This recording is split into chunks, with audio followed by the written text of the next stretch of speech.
Le Seigneur dit à Paul, en vision, pendant la nuit, ne crains pas, mais parle et ne te tais point, car je suis avec toi.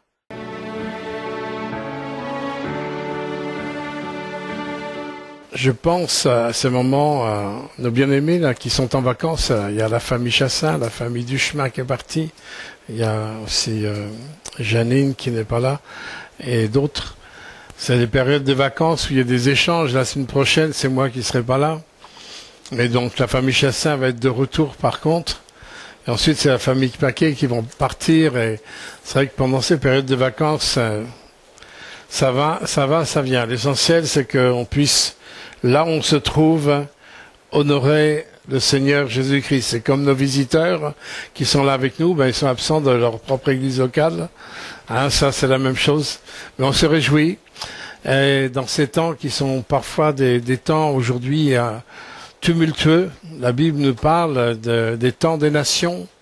Et le psalmiste dit, pourquoi ce tumulte parmi les nations? Les temps sont tumultueux. Et l'Église doit agir et réagir. Quand je parle de l'Église, pour pas qu'il y ait de confusion, moi je parle de l'Église biblique. Je ne parle pas de l'Église traditionnelle historique. Je parle de l'Église biblique. Et l'Église biblique, c'est celle qui suit son Seigneur. Quelles que soient les étiquettes, quelles que soient les dénominations, hein, c'est pas les dénominations qui fait que je suis l'Église, c'est quand Jésus est au centre de ma vie. Et avoir Christ au centre de notre vie, croyez-moi, ça suscite de l'opposition. Ça suscite de l'opposition et c'est normal. Là où la lumière arrive, ça crée des problèmes pour les ténèbres. On est dans des conflits entre la lumière et les ténèbres. Vous avez peut-être vu comme moi la cérémonie des Géos. Croyez-moi, au-delà de la cérémonie des Géos, il y a comme un culte diabolique qui s'est accompli sous nos yeux. Et je peux vous garantir, et je vous le prophétise, qu'il y aura un avant et après. Il y a une page ouverte au niveau du monde occulte. L'ennemi a lancé comme un défi à Dieu. Et si vous avez regardé la cérémonie, à la fin, on voit en plus le veau d'or, comme au temps de l'Exode. Vous avez la tête du veau d'or. En plus, il y a tous les symboles bibliques. Mais tous les symboles bibliques qui sont piétinés. Et comment se fait-il? Dans quelque chose de sportif, où normalement on doit rester laïque et neutre, qu'est-ce qui s'est passé là? Parce que il faut que le monde puisse comprendre que nous sommes entourés d'un monde de puissance. La Bible dit que l'invisible est supérieur au visible.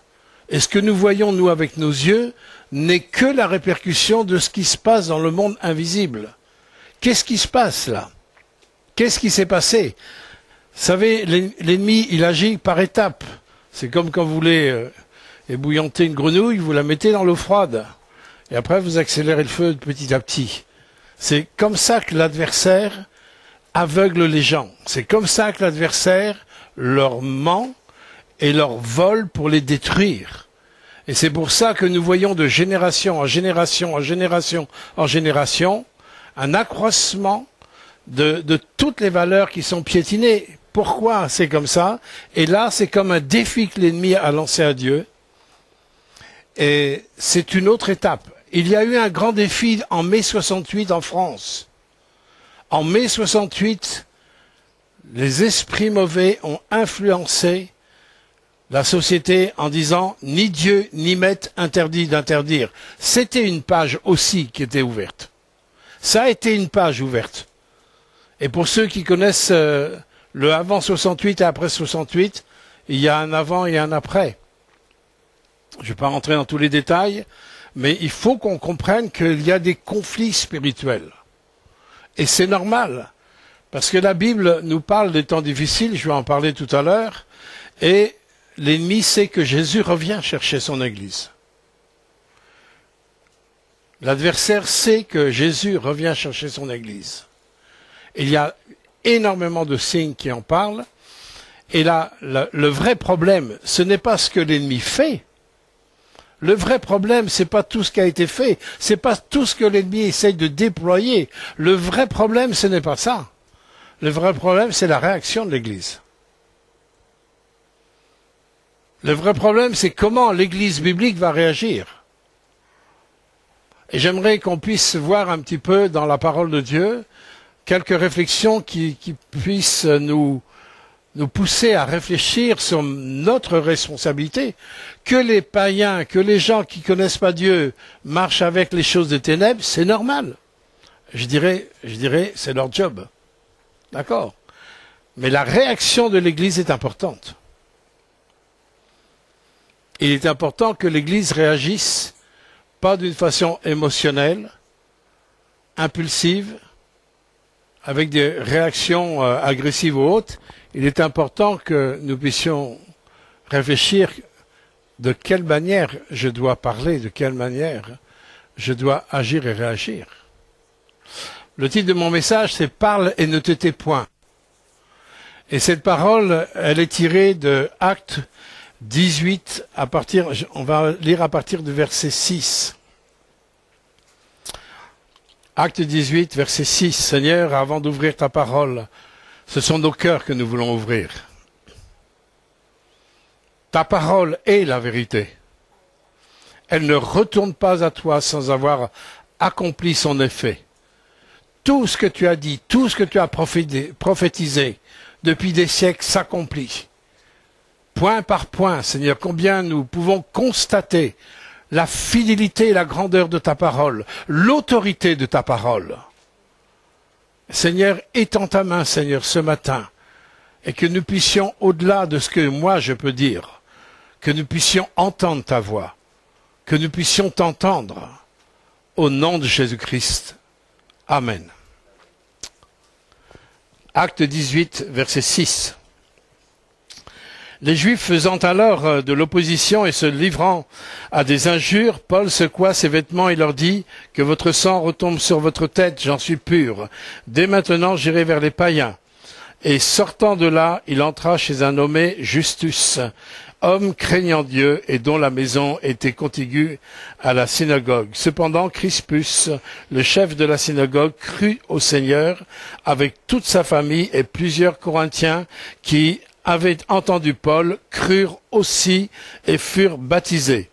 Le Seigneur dit à Paul en vision pendant la nuit, « Ne crains pas, mais parle et ne te tais point, car je suis avec toi, et personne ne mettra la main sur toi pour te faire du mal. Parle, car j'ai un peuple nombreux dans cette ville. » Il y demeura 1 an et 6 mois, enseignant parmi les Corinthiens la parole de Dieu. Là, nous avons un des contextes de la première église dans les Actes des Apôtres, où l'apôtre Paul, qui était un ancien, je rappelle pour ceux qui ne savent pas, un persécuteur de l'église. L'apôtre Paul avait du sang innocent sur les mains. Il avait jeté en prison des chrétiens à cause de sa foi pharisianique. Il était un pharisien et il combattait l'Église pendant tout un temps. Il a été même celui qui a approuvé le meurtre d'Étienne, le premier martyr chrétien, qui a été lapidé. Il a approuvé ce meurtre. L'apôtre Paul, c'était pas un ange. C'était un homme de conviction. C'était un religieux. Et c'était pas un religieux de n'importe quoi. C'était un religieux du judaïsme. Il faisait pas partie d'une secte quelconque. Il faisait partie de la religion qui avait été instituée par Dieu par le biais d'Abraham, d'Isaac et de Jacob et des 12 tribus d'Israël. Il faisait pas partie de n'importe quoi, l'apôtre Paul. Mais ce côté, cette attitude de persécution, elle a été dans sa vie parce qu'il était aveuglé sur le mouvement de Dieu.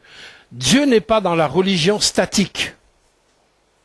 Dieu n'est pas en statique. Il n'est pas dans les monuments. Il est dans le mouvement. Le Dieu que nous servons est un Dieu dans le mouvement. Et dans le mouvement, il y a un départ, il y a une fin. Il y a un début des projets de Dieu et un but des projets de Dieu. Et le but des projets de Dieu, c'est de se susciter tout un peuple parmi toutes les nations de tous les âges de se susciter un peuple pour l'éternité afin de régner avec ce peuple suite au retour de Jésus. Et ce retour s'approche. Et comme au début de l'Église primitive, dès qu'ils ont apporté le nom de Jésus, dès qu'ils ont commencé à annoncer le nom de Jésus, étant donné que la religion statique se sentait ébranlée, insécurisée, il y a de l'opposition par où? Par la religion même, et une religion qui défendait pourtant la loi de Moïse. Aujourd'hui, c'est la même chose. Il y a des tas de mouvements chrétiens, mais qui n'ont rien à voir avec le christianisme biblique. La religion a toujours été une opposition au mouvement de Dieu. Alors on peut critiquer le judaïsme qui s'est opposé au christianisme. Mais même dans le christianisme, il y a aussi des choses qui se lèvent contre le mouvement même de Dieu.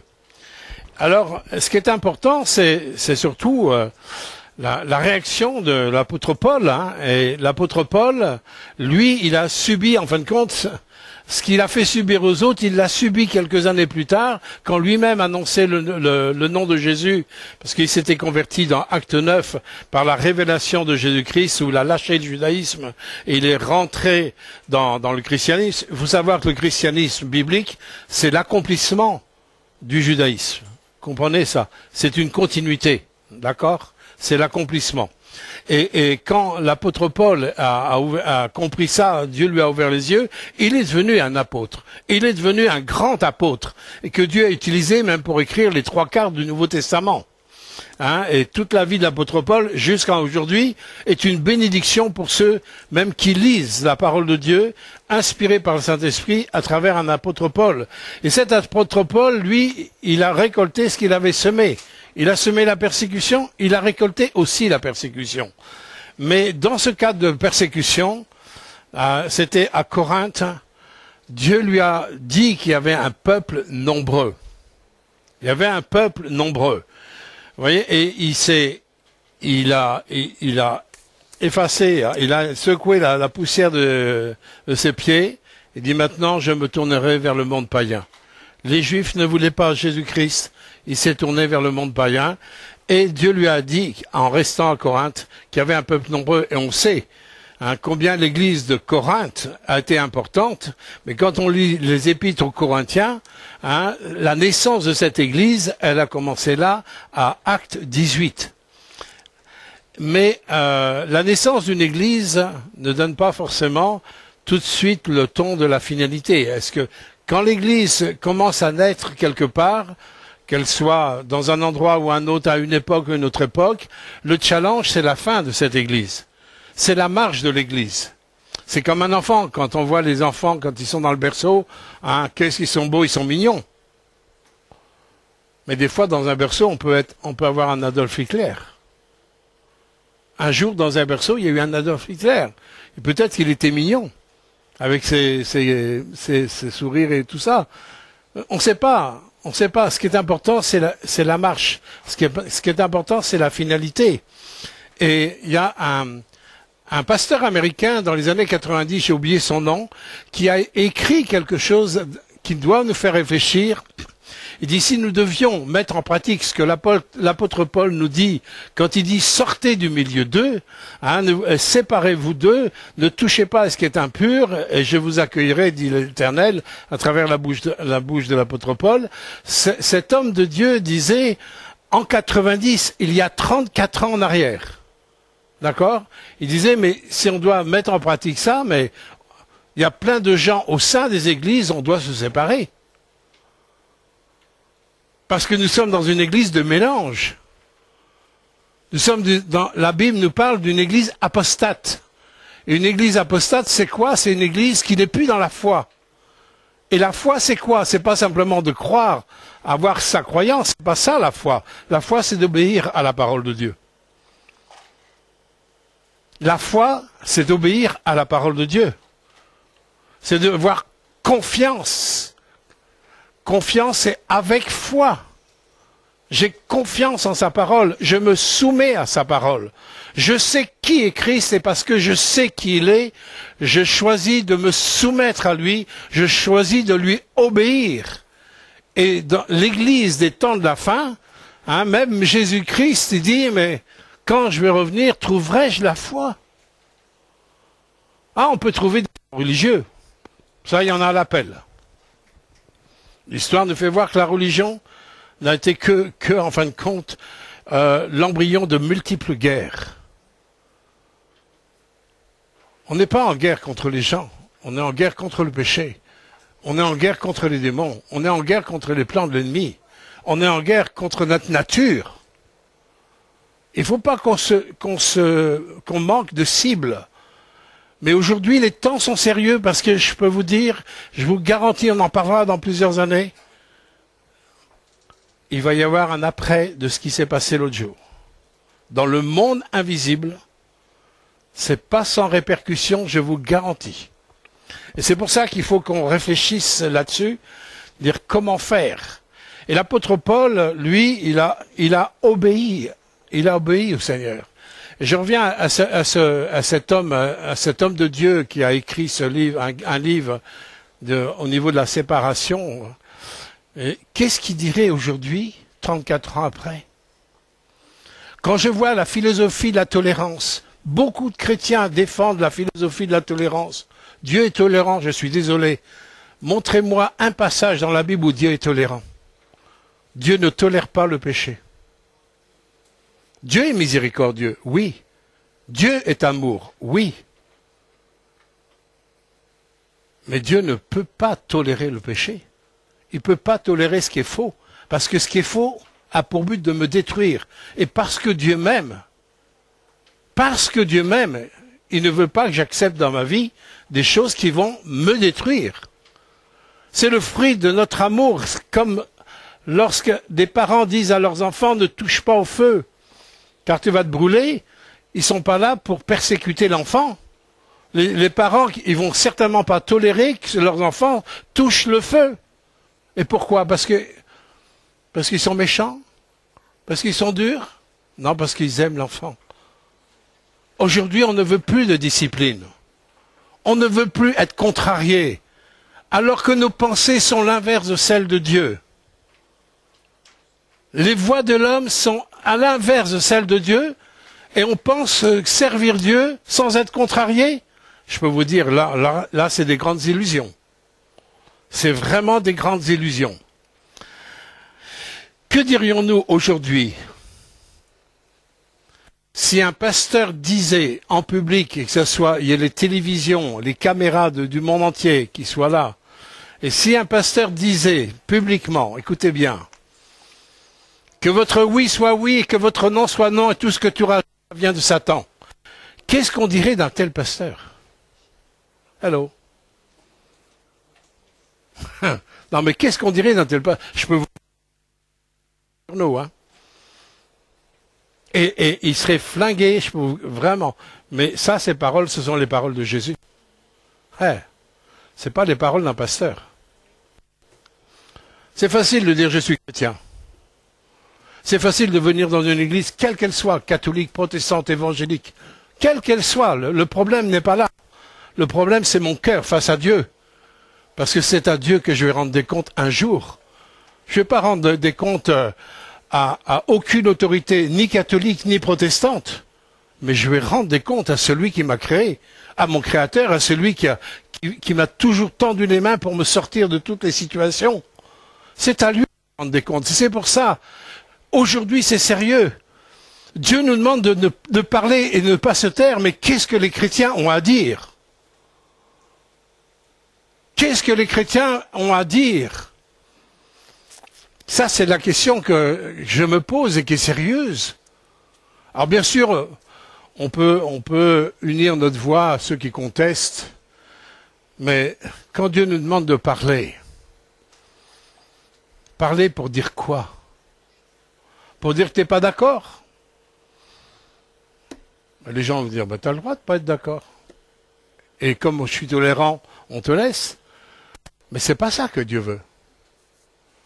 Dieu veut que notre bouche elle soit remplie de semences de vie.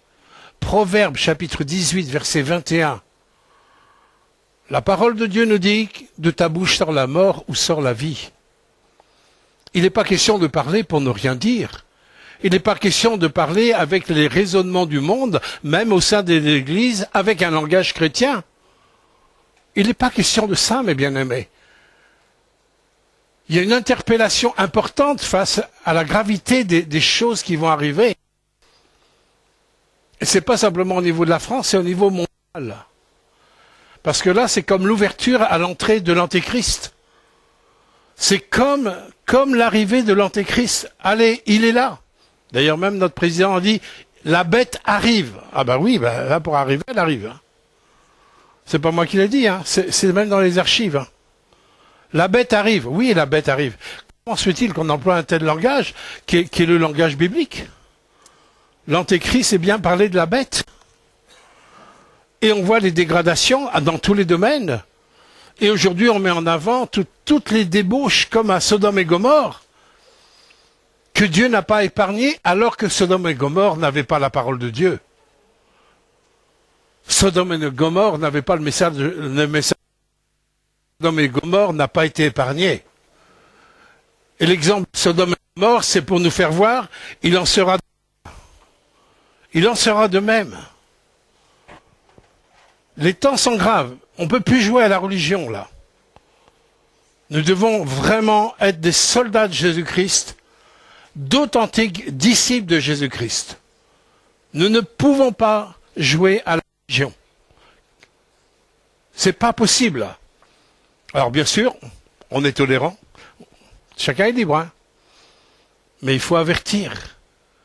Et moi, c'est le but de mon message. Il faut avertir, oui, il faut parler. Il ne faut pas se taire. Mais comment apporter quelque chose de constructif? Comment apporter quelque chose là où il y a la mort, d'apporter vraiment quelque chose qui peut ébranler les plans de l'adversaire? C'est pas simple, hein, lorsqu'on n'a que de la religion sous le coude. C'est bien pour ça que on n'a pas que de la religion, on a Christ. Alors, on va continuer. J'aimerais juste rappeler que en 68, ce qui a été proclamé dans les rues de Paris, on a un recul maintenant de 56 ans. 56 ans après, nous pouvons dire que les prophéties diaboliques qui ont été prophétisées dans Paris se sont accomplies. Ni Dieu ni maître interdit d'interdire. Aujourd'hui, les nations sont ingérables.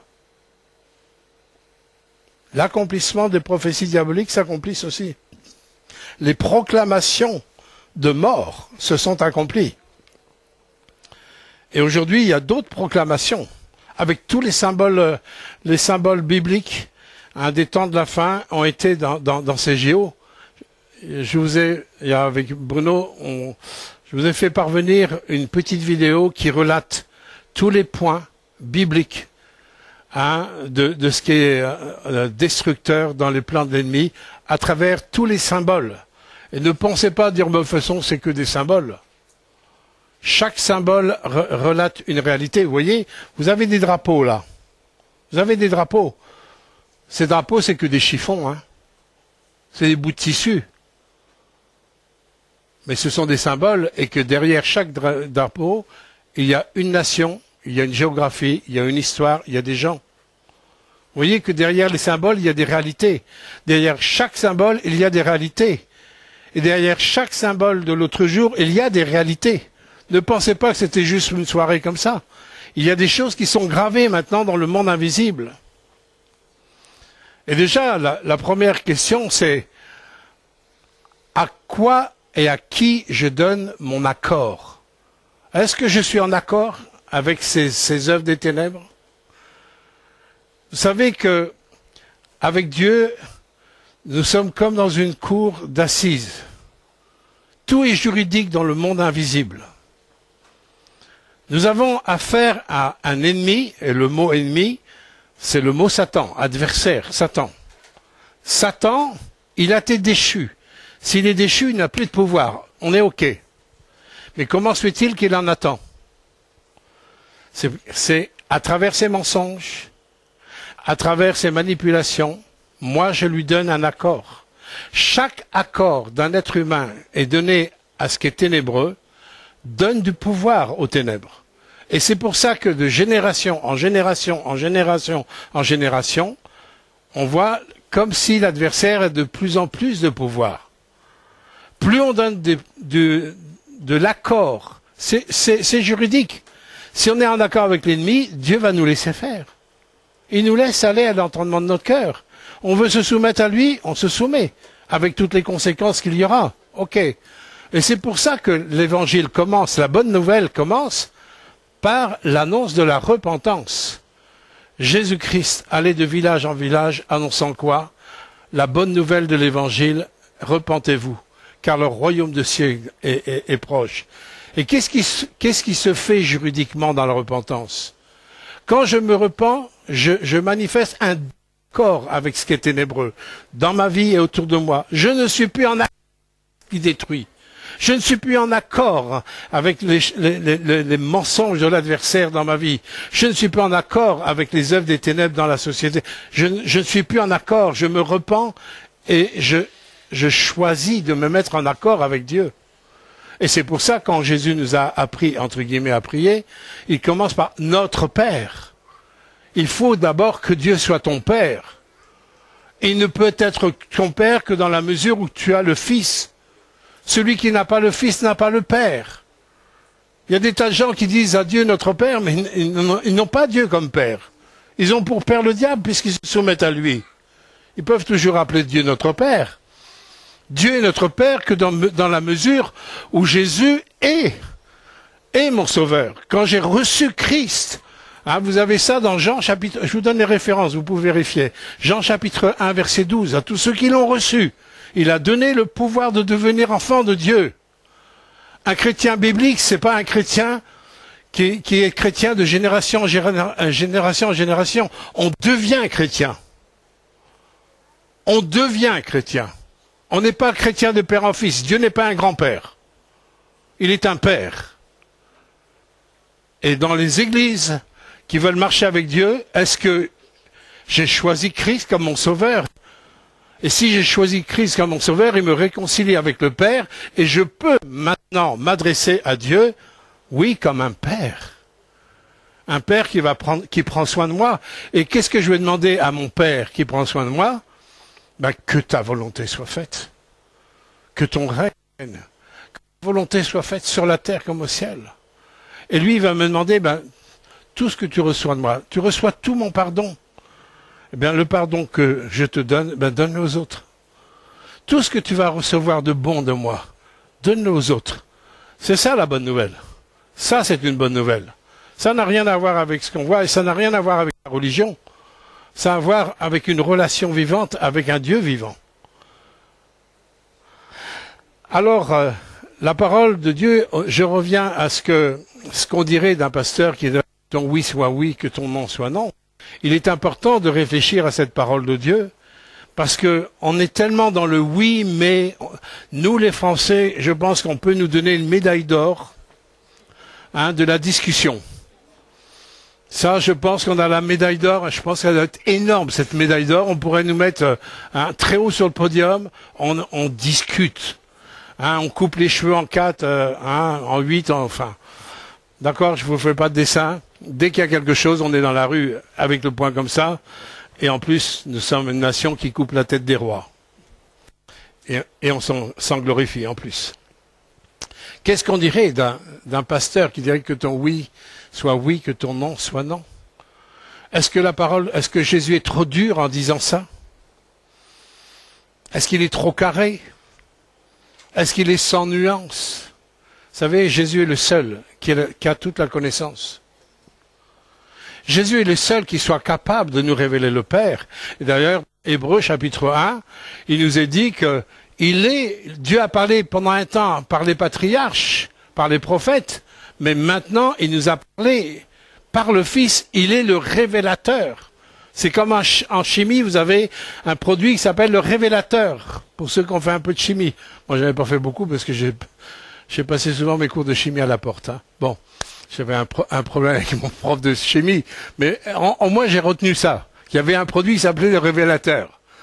Ben, Jésus, il est le révélateur. Il est le révélateur du Père, avec la volonté du Père, avec le cœur du Père, avec les voix du Père, avec les pensées du Père. Il est le révélateur. Et d'ailleurs, quand j'ai une vraie révélation de Christ, ressuscité, m'aimant et me pardonnant, mes yeux s'ouvrent. Sur quoi? Sur un Dieu abstrait comme ça? Non, ils s'ouvrent sur la proximité de mon Père. Moi, quand j'étais petit, j'avais ma religion. Quand j'avais 13 ans, j'ai perdu. Et après, j'ai fait n'importe quoi. Mais quand Jésus s'est révélé à 19 ans dans mon cœur, dans ma chambre, waouh! Jésus était vraiment ressuscité. Je savais que j'avais un Père. Un Père qui m'aimait. Un Père qui, malgré tout ce que j'ai pu dire sur lui, toutes les souffrances que j'ai pu lui occasionner, qui me pardonnait. Comment ne pas être touché dans notre cœur? On est touché dans notre cœur quand on vient à Christ. On n'est pas touché dans notre tête. Notre tête nous amènera toujours à la raison, qui nous amènera toujours dans le monument et non dans le mouvement. Allô? Que ceux qui ont des oreilles peuvent entendre, entendent. Si vous saviez tout ce qu'il y a de bout là. Mais c'est tellement important. Donc je reviens à ce que Jésus disait, que ton oui soit oui, que ton non soit non. Le seul moyen pour faire le tri en nous, c'est d'accepter déjà que la parole de Dieu, elle est la parole de Dieu. Si au niveau de la parole de Dieu, si tu dis oui, mais ça c'est une légende, oui, mais ça c'est pas possible, oui, mais ceci, oui, mais cela. Si tu commences à faire comme ça, ben, autant plier ta Bible et va vendre des cacahuètes. Ne viens pas dans les églises.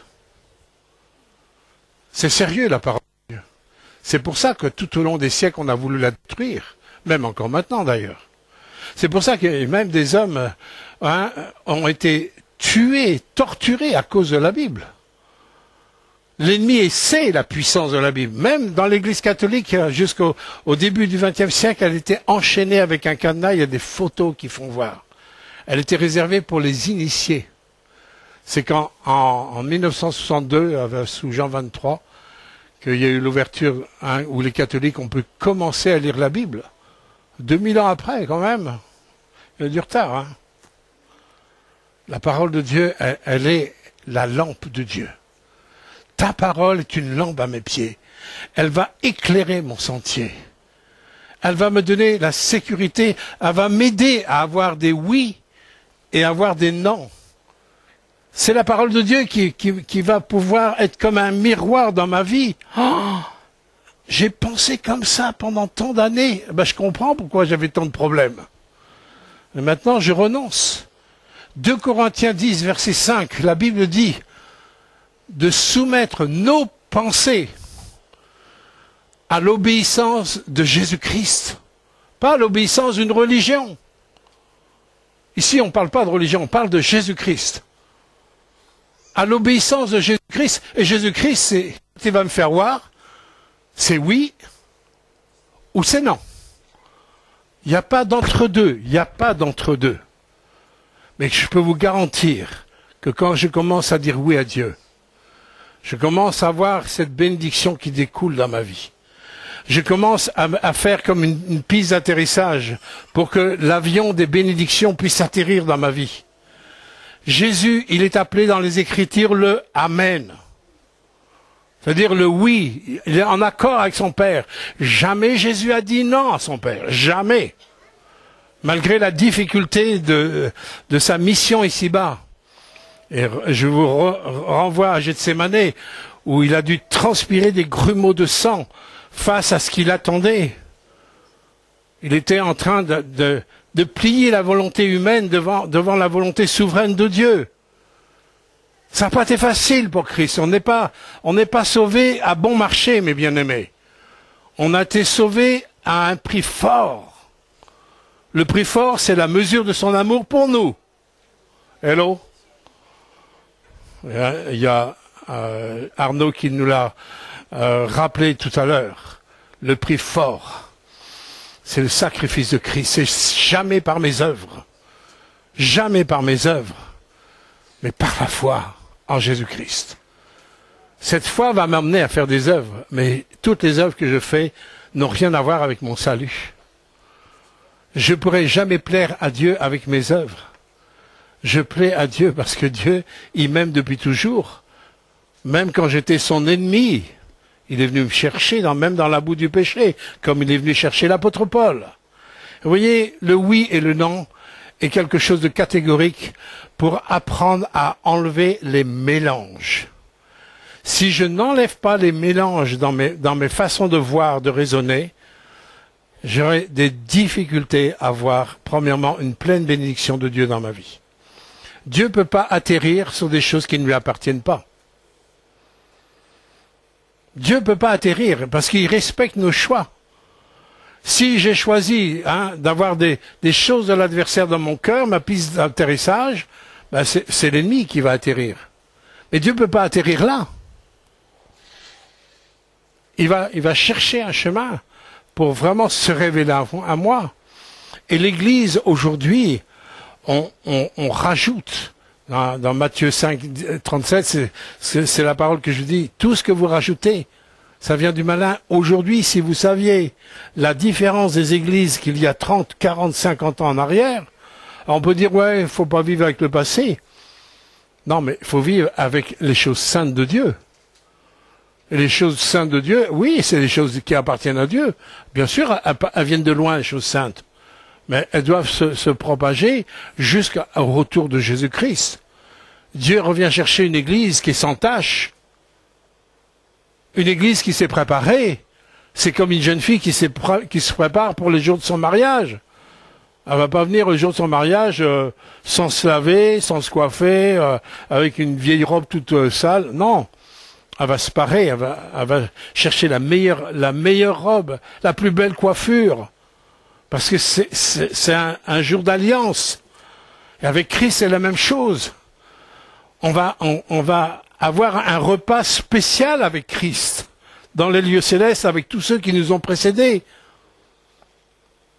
Le Seigneur, on sera en présence du Seigneur, mais ça sera une église qui sera revêtue de vêtements de fin lin, vêtements de la pureté du sang de Jésus, qui rend nos vêtements blancs. Nous sommes tous pécheurs, nous sommes tous condamnés.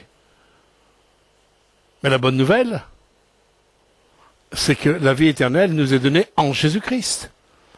Il y a d'abord la mauvaise nouvelle. La mauvaise nouvelle, elle nous vient de la loi. On est tous condamnés. Mais la loi est un pédagogue qui nous amène dans la grâce. Maintenant, nous pouvons être sauvés en Jésus-Christ. Mais avoir sauvé en Jésus-Christ, c'est pas avoir un nom parce que je me suis fait baptiser. C'est pas le baptême qui sauve. Jamais vous voyez ça dans la parole de Dieu. C'est ma repentance quand j'ai reçu le pardon de mes péchés et que je choisis, par les eaux du baptême, de suivre Jésus-Christ. Nous avons dans la parole de Dieu un texte que j'ai abordé jeudi soir dans Matthieu 16, 25, 26, que Jésus dit à ses disciples. Et là, je m'adresse à des gens qui veulent suivre Jésus. Mais Jésus dit à ses disciples. À ses disciples, à ce moment-là, c'est des gens qui ont quand même tout lâché pour suivre Jésus. D'accord? Ils ont tout lâché, leur confort, leur sécurité pour suivre le Seigneur. Vous savez, mais le Seigneur, il nous révèle les choses de façon graduelle, parce que s'il nous révèle les choses dans la totalité, je pense qu'on mourrait sur place, tellement il y a d'écart entre lui et nous. Vous comprenez? Donc graduellement, le Seigneur, dans un premier temps, il les appelle. Un second temps, ils leur font voir toutes sortes de miracles que Jésus fait. Ils le suivent, ils savent que Jésus est le Fils de Dieu, etc. Mais le Seigneur, c'est comme avec une voiture, on passe la première, la deuxième, à un moment donné, oui, là, faut passer la troisième. Et là, le Seigneur est en train de passer la troisième dans Matthieu, chapitre 16, verset 25. Jésus dit à ses disciples, si quelqu'un va venir après moi, qu'il renonce Allô? Ce que vous entendez, ça, vous savez ce que ça veut dire renoncer? Qu'il renonce à lui-même. Ah, ça on veut pas. Hein. Parce que dès qu'on touche à nous-mêmes, touche pas à mon ego. Touche pas, j'ai raison.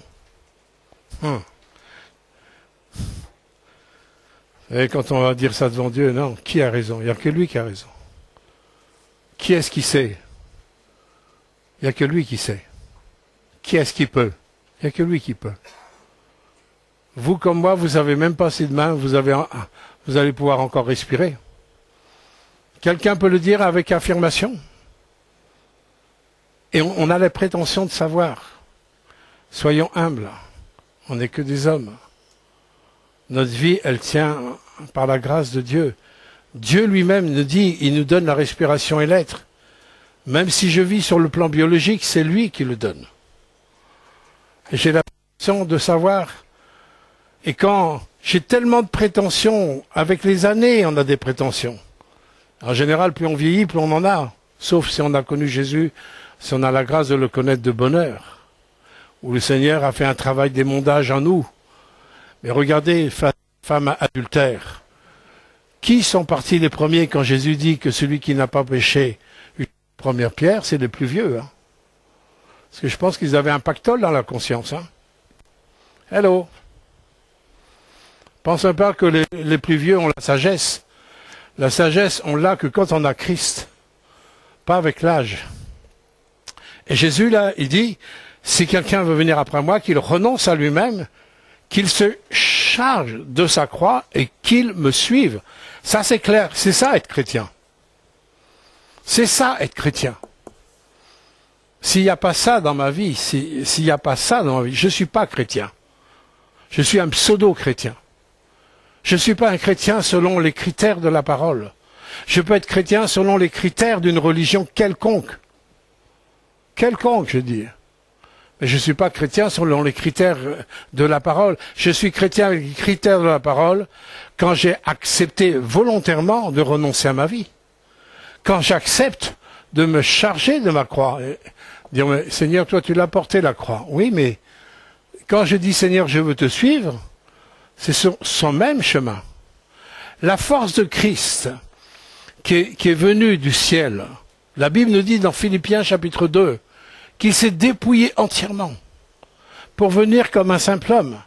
Jésus qui est Dieu par nature, il n'est pas venu en Rambo en manifestant toute sa force. Il est venu d'une façon vulnérable. Il est venu au plus bas, du plus bas, du plus bas, jusqu'à même naître dans une étable. Il est venu en dessous, en dessous et en dessous, en dessous de nous, pour pouvoir nous relever doucement à son niveau d'une façon progressive. Il n'est pas venu en Rambo, Jésus. La force de Christ, elle était pas dans la force physique. La force de Christ, elle était dans la dépendance de son Père, où il ne faisait rien sans avoir vu faire auprès de son Père. Il faisait la volonté de son Père. Et en 3 ans et demi, il a accompli la volonté de son Père, jusqu'à cette finalité terrible, où tous l'ont battu, l'ont moqué, l'ont crucifié, l'ont humilié, nu sur la croix. Il dit, si tu as sauvé les autres, si tu étais, ben, sauve-toi toi-même.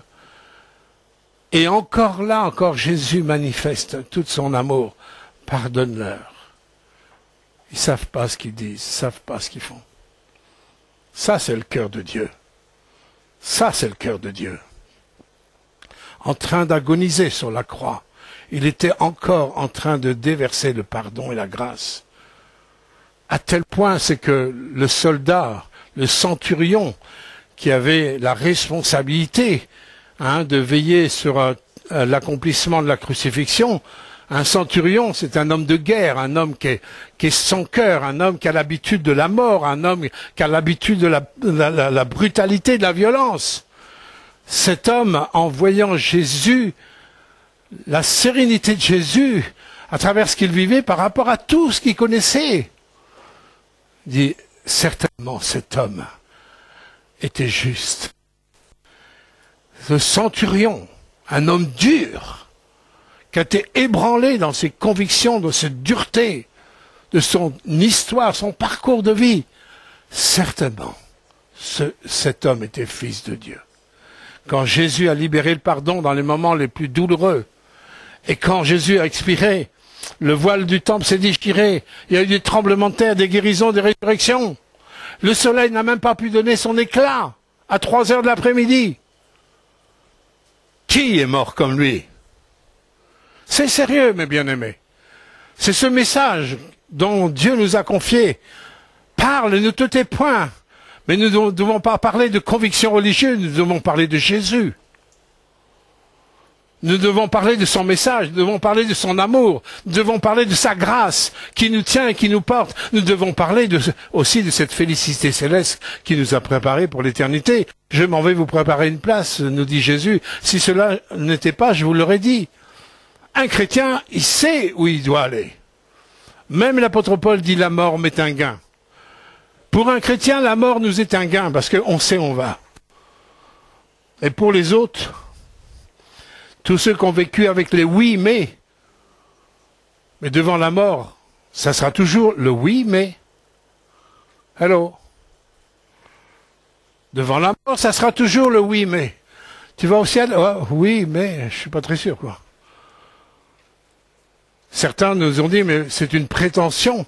La façon dont je vais vivre, avec mes oui, mais, avec mes discussions, comment j'essaye de... Je suis comme un gars de la CGT qui discute avec le patron, quoi. Et là, on discute avec Dieu, ouais. Mais qu'est-ce qu'on va pouvoir dire? Ça peut pas marcher, mes bien-aimés. Le salut est trop précieux, le salut est trop grand, et le prix que le Seigneur a payé pour pouvoir nous pardonner est trop grand pour qu'on puisse le bafouer, et surtout l'envelopper dans de la religion. Regardez les Juifs. Ils se sont levés contre Paul. Hein, et on l'a lapidé, on l'a laissé pour mort, on l'a persécuté partout, partout, partout. Mais le Seigneur lui dit, est-ce que tu veux me suivre? Est-ce que tu veux te charger de ma croix? Tu vas te positionner pour moi? Dans le camp adverse, ils vont se positionner contre toi. Regardez, aujourd'hui, le monde a fait un choix, ni Dieu ni maître. Le monde, maintenant, s'est positionné clairement contre Dieu. C'est clair. C'est même sur un truc aussi mondial que les Jeux Olympiques. C'est une position contre Dieu. Mais il va y avoir des conséquences. Et nous, en tant qu'Église, où j'en suis vraiment, est-ce que je suis un mouvement évangélique, une idéologie chrétienne, ou est-ce que je suis vraiment Jésus-Christ? Est-ce que je suis Jésus-Christ? Parce que Jésus dit, mais qu'ils me suivent. Le suivre, c'est d'accepter son cheminement, mais son cheminement ne s'est pas arrêté à la croix. Si je porte ma croix, je verrai la puissance de résurrection. Dans ma vie, en 51 ans de marche avec Christ, à chaque fois que j'ai renoncé à quelque chose qu'il m'a demandé, j'ai toujours vu la grâce et la bénédiction de Dieu. Quand Dieu m'a envoyé à l'école biblique, il fallait soit 2 ans sans salaire, sans pouvoir travailler, avec une famille à charge et tout ça, et sans rien demander à personne, et de dire oui à Dieu, croyez-moi, il y a des sacrifices à faire. Et déjà, le sacrifice de notre propre sécurité. Sacrifice de notre propre sécurité. Il y a des sacrifices. Quand Dieu nous demande quelque chose, oui, qu'est-ce que tu vas mettre sur l'autel? Est-ce que tu as quelque chose à mettre sur l'autel?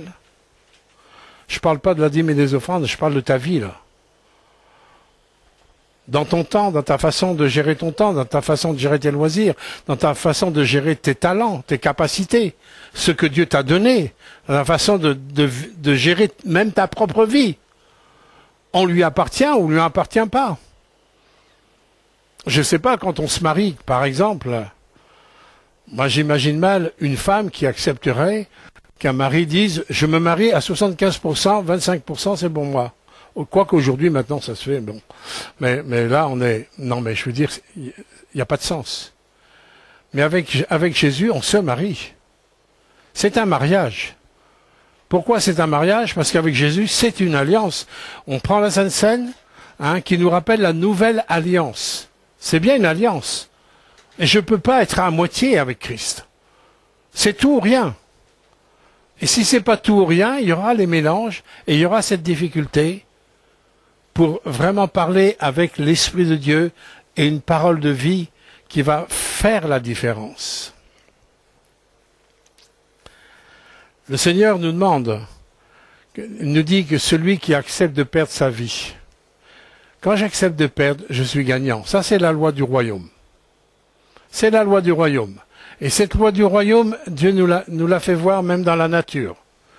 Si un cultivateur, il perd sa semence au printemps, et il ne va pas hésiter à perdre sa semence. Pourquoi? Parce qu'il a foi que sa semence va lui rapporter. Alors, ça s'appelle la résurrection, ça. Ça s'appelle la résurrection.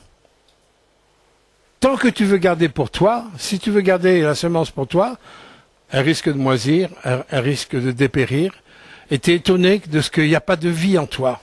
Tu vas voir les autres chrétiens remplis de vie, de joie, de paix, tu vas les voir vainqueurs dans les situations, même au creux, dans le creuset, tu vas les voir triompher, et toi tu vas regarder, et moi, est-ce que Dieu fait des différences? Non, il ne fait pas de différence. Il y a ceux qui ont mis leur vie sur l'autel et les autres.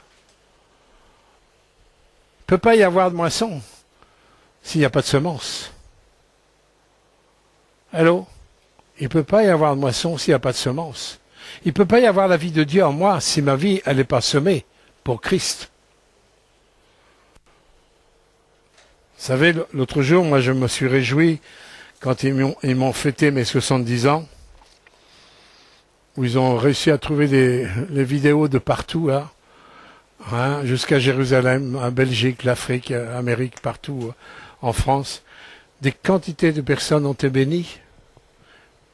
Vous croyez? Et moi, je tire aucune gloire de ça. Parce que je sais très bien que c'est pas possible que ce soit moi. Je sais qui j'étais. Je sais. Je sais que je suis capable du pire comme du meilleur. Mais qu'est-ce qui a fait que ce soit le meilleur? C'est la vie de Christ en moi. C'est la vie de Christ en nous qui sème la bénédiction, qui sème la vie autour de nous. C'est bon à la fin de notre vie d'avoir des traces de bénédiction. C'est très, très encourageant avant de fermer les yeux. Mais quand il n'y a rien, on peut toujours regretter. Bien sûr, Dieu pardonnera. Mais on n'aura pas porté du fruit comme Dieu désire que nous portions. Vous savez, les oppositions, elles vont venir. Il faut que nous soyons capables. Et j'aimerais vous soumettre un texte. Je vais vous lire le texte de... comment la référence, elle est... Dans 2 Timothée. 2 Timothée, je vous l'ai lu l'autre jour. Mais c'est tellement un texte qui est d'actualité important quand il est dit de Timothée 3, verset 1. Sache que dans les derniers jours, il y aura des temps difficiles car les hommes seront égoïstes, amis de l'argent, fanfarons, hautains, blasphémateurs, rebelles à leurs parents, ingrats, irreligieux, insensibles, déloyaux, calomniateurs, intempérants, cruels, ennemis des gens de bien, traîtres, emportés, enflés d'orgueil, aimant le plaisir plus que Dieu, ayant l'apparence. Alors là, la première chose, on voit tout ce qui est dans la société, mais là, ayant l'apparence de la piété, mais reniant à ce qui en fait la force. Qu'est-ce qui fait la force de ma piété? On peut avoir l'apparence de la piété. On peut aller au culte, on peut aller à la messe, on peut aller à toutes sortes de choses religieuses. On peut aller. On va avoir toutes les formes extérieures. On dira, oh, c'est bien ça. Ouais, mais vis avec la personne en semaine, tu verras, c'est peut-être moins bien. On est confronté à l'égoïsme, à l'organisation, à la force de l'homme. Ah, c'est peut-être moins bien. Vous voyez, on est dans cette époque-là, où on est dans l'apparence de la piété.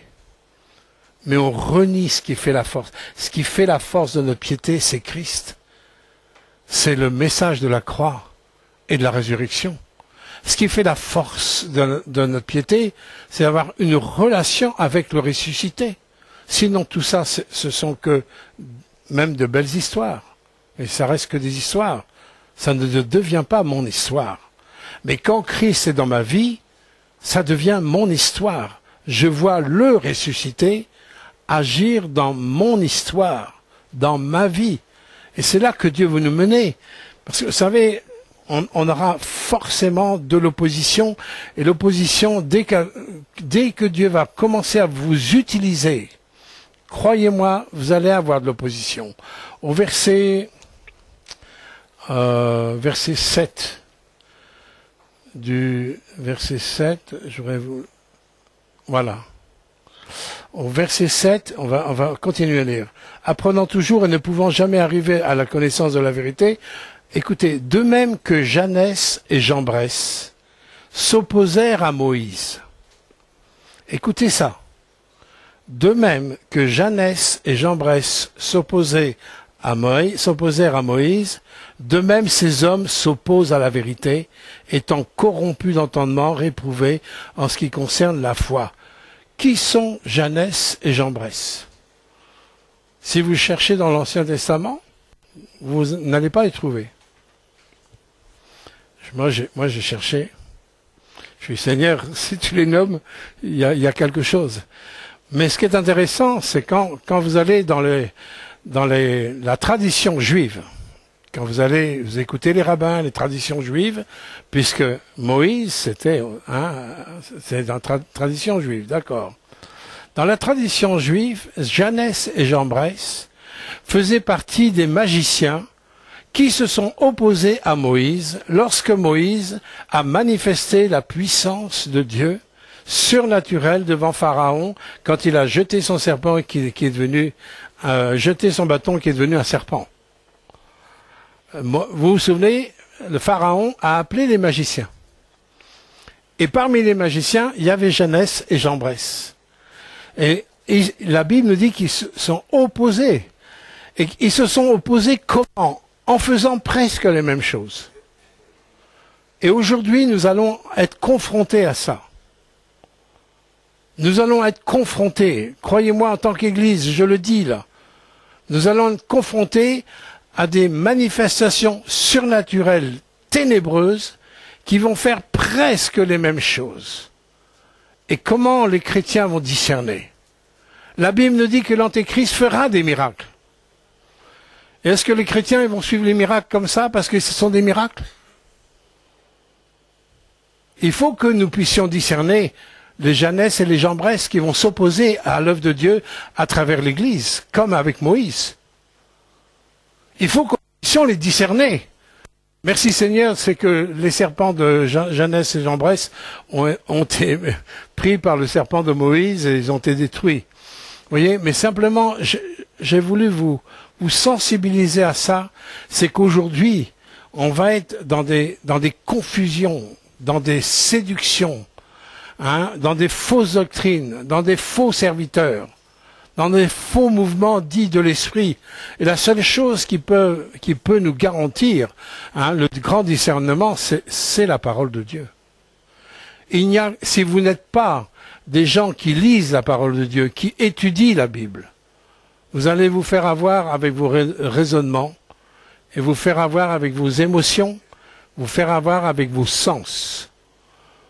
Ce n'est pas avec vos sens, vos émotions, vos raisonnements que vous allez pouvoir discerner parce que ça sera dans les apparences comme Dieu, mais ce ne sera pas la nature de Dieu. Et on le voit dans beaucoup d'actions surnaturelles dans certaines religions, où il y a des apparitions, tout ça, qui sont de vraies apparitions, des vraies apparitions, surnaturelles, oui. L'essence de l'apparition n'a rien à voir avec l'Esprit de Dieu. Pourquoi on peut dire ça? Parce qu'elle tourne l'attention des gens sur les apparitions plutôt que sur Jésus. Et plus, le Seigneur dit, il n'y a qu'un seul médiateur entre Dieu et les hommes, Jésus-Christ. mort et ressuscité. C'est pour ça qu'on le peut le dire. Mais les gens qui ne connaissent pas ils prennent tout, ils gobent tout. Maintenant, c'est de Dieu. C'est de Dieu. Même des gens qui peuvent être guéris ou qui peuvent vivre des choses surnaturelles dans leur vie. Ça veut rien dire, c'est pas un critère. Le critère sera toujours la vérité de ta parole. Comment un jeune homme rendra-t-il pur son sentier? En serrant ta parole sur son cœur. Jésus dit, celui qui m'aime, c'est Jésus qui le dit, dans l'évangile de Jean, celui qui m'aime, c'est celui qui va garder ma parole. Pas les traditions, pas les rites, pas les apparences. Garder la parole. Le peuple de Dieu a besoin de revenir à la parole. Parce que Dieu nous appelle à parler. Mais il ne nous appelle pas à parler avec notre parole à nous. Avec nos raisonnements à nous. Avec notre esprit religieux à nous. Il nous appelle à parler de la parole de Dieu, qui est une épée qui tranche. La parole de Dieu qui est incisive et qui apporte la vie où il y a la mort, qui apporte la délivrance où il y a l'esclavage, etc. Le peuple de Dieu a besoin de revenir à la pensée de la parole, à se délecter de la parole, à inviter le Saint-Esprit à ouvrir leur entendement sur la vérité de la parole. Nous en avons plus que besoin maintenant, car les temps de séduction vont vraiment grandir devant nous. Je terminerai par la deuxième épître au Timothée, chapitre 4. Je terminerai mon message là-dessus.